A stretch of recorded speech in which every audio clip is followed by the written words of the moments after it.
Hi, I'm Graham Alderson with F5 Network's Customer Solutions Engineering team. Today, I'm going to show you how to deploy F5 BIG-IP Web Application Firewall in front of AWS API Gateway. We're going to use the BIG-IPs REST API to do that. So let's take a look at the environment. In API Gateway, I've deployed an API. This is the example pet store API in this case. In EC2, I've deployed a BIG-IP. Your BIG-IP could be running anywhere. Here's the BIG-IP. As you can see, I've got no policies in ASM, no virtual servers deployed. All I've done is deploy a BIG-IP, provisioned it with LTM and ASM. And then in EC2, I've added a secondary IP for the virtual server that I'll use and an elastic IP for it. So let's go over to Postman. Let's make a call direct to the AWS API Gateway. We haven't locked it down. So you can see we get access to the API, we get a response. If I try to connect through the WAF, nothing because we haven't deployed it yet.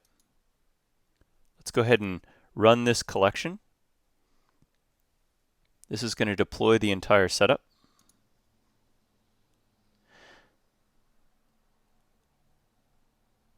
So it's deploying the WAF right now. Let's take a look. So first we authenticate to the BIG-IP, get a token. We use that. We create a transaction. Then we start creating objects, a rewrite profile, a monitor, a pool, client SSL profile, a virtual server, and this listens for the traffic and these process the traffic as we've defined. Then we're going to commit that to deploy it. We get a list of the WAF templates available. It's going to choose an API security template if that's available on the version that you're running. If not, it'll use a rapid deployment policy template. Then we'll add the WAF policy to that virtual server, and we'll add WAF logging to the virtual server. And we'll double check that everything's good. You can see that everything passed, 0 fail. So let's go take a look now.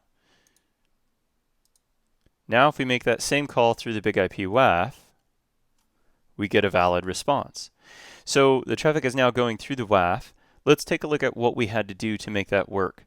So the first thing is these tests that you saw in the collection, these use a set of workflows, the F5 Postman workflows.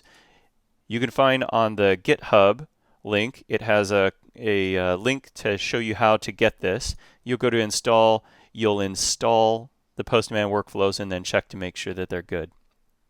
The other thing you'll have is this environment. And so if we check the environment, we have a number of variables here that we need to set. So the username and password are obvious.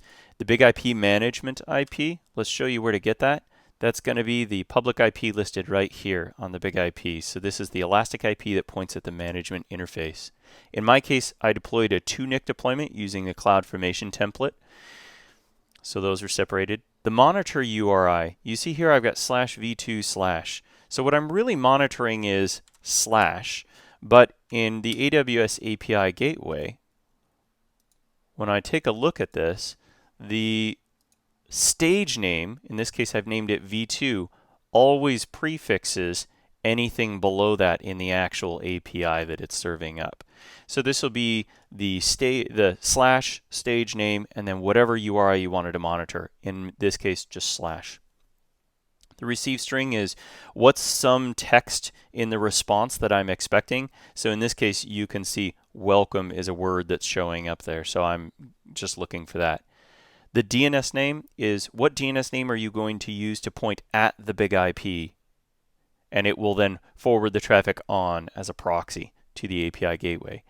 The API gateway DNS name here, you can get from right here. So when you click on the stage editor and you click on your stage, you'll find that this DNS name right here is the one you want. So the app IP, this is going to be the IP address of the virtual server that we want to deploy on the BIG-IP. So if we go back over here to the EC2 management console and we look here, we can see it's a secondary private IP that we added. Or if we go to the network interfaces, like I said, I deployed a 2NIC model. So we've got the management interface separated from the traffic interface. And if we look at the traffic interface, here's our secondary IP. I've given it a name, my API. The reason for that is if I take a look at the BIG-IP now and I look at the virtual service, you can see it prefixes all the objects with that. We'll go ahead and go over to the application security. You can see it named it MyAPI-WAF. If we look at the pool, it named it MyAPI-pool, and so forth. So that just allows us to identify the objects that it deployed easily in the config. And then a cert and a key name. So you're in a production environment, you would probably use a production publicly signed cert and key. But in this case, we're just using the default self-signed.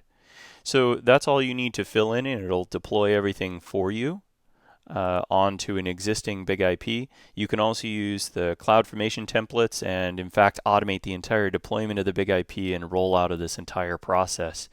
If you're looking for more information on how to do those components, check out the Super NetOps training program.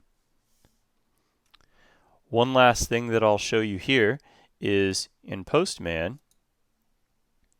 because I'm making my calls to the BIG-IP on an IP address, the SSL certificate isn't going to be valid. So in this case, I had to turn SSL certificate verification from on to off. In a production environment, you might install a publicly signed SSL certificate on your BIG-IP management, and then that way you wouldn't need to do this. So that's all for the deployment.